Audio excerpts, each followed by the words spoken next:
Stock Market Investing for Beginners and Dummies. Author, Giovanni Rigters.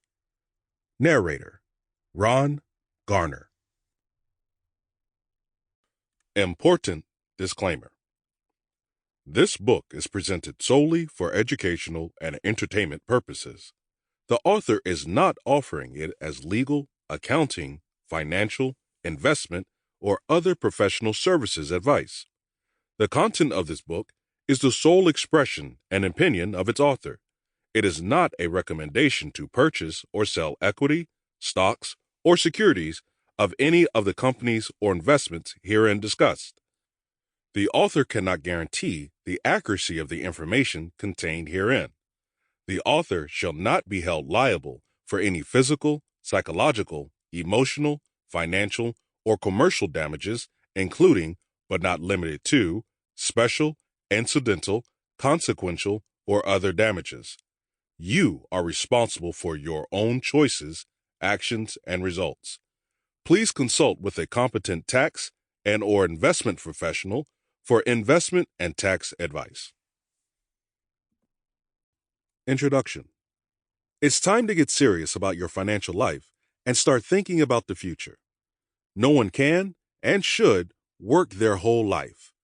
You still want to enjoy life, spend quality time with your family, and your body won't let you work forever.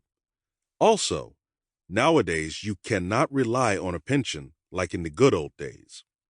So, it's up to you and no one else to take the steps toward building your wealth. The process is not hard, but you will have to pay attention and spend some time learning about investing. There is no way around it. There are many ways you can invest, and there are many different investment accounts on the market, but it is not too hard or complicated to weed through the investment jungle. It's also highly likely that you will start enjoying it and take it to the next level by investing in individual companies. First, we will have to start with the basics of what stocks are and what the stock market is. We'll delve into how to make money and what to do if there is a market crash. Then, we'll look at some common misconceptions and mistakes people make in the stock market. So, follow along with me as we traverse this jungle on our way to paradise. Chapter 1. What are stocks? The easiest way to get rich. A stock is simply a piece of a company.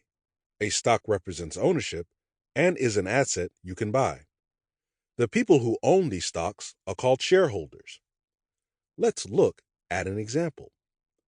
If you and your family are going to eat a pie or pizza that has 8 slices, then everyone would get at least 1 piece or slice. Out of the 8 slices, you get only 1 and your dad gets 2. You got 1/8 or 12.5% of the pizza, and your dad got 2/8 or 25%. Companies work the same way, but instead of 8 shares of stock, they could have shares of stock in the millions or even billions. McDonald's has 797 million shares outstanding. Walmart has 2.9 billion, and Facebook has 2.3 billion shares outstanding. Shares outstanding is a term used to explain the total amount of company shares on the stock market for shareholders to buy and sell amongst themselves. Shareholders can be people or different types of institutions. Also, you are not limited by geography when investing, because you can buy stocks from companies around the world. So if you want to buy stocks from companies in the Netherlands or even Brazil, you can. One thing you need to pay attention to is that there are 2 types of stocks on the market: growth stocks and income stocks. Companies that see their stock price rise up fast, like technology companies, are growth stocks. For example, Facebook and Twitter. These are rapidly growing companies, and any income they make is put back in the company for further growth and expansion. Income stocks, my favorite, are stocks that periodically pay their shareholders a dividend. This is usually quarterly, but it could also be monthly, semi-annually, or annually. The companies who can afford to pay their shareholders income are large, well-established companies, like Procter & Gamble or the Sample complete. Ready to continue?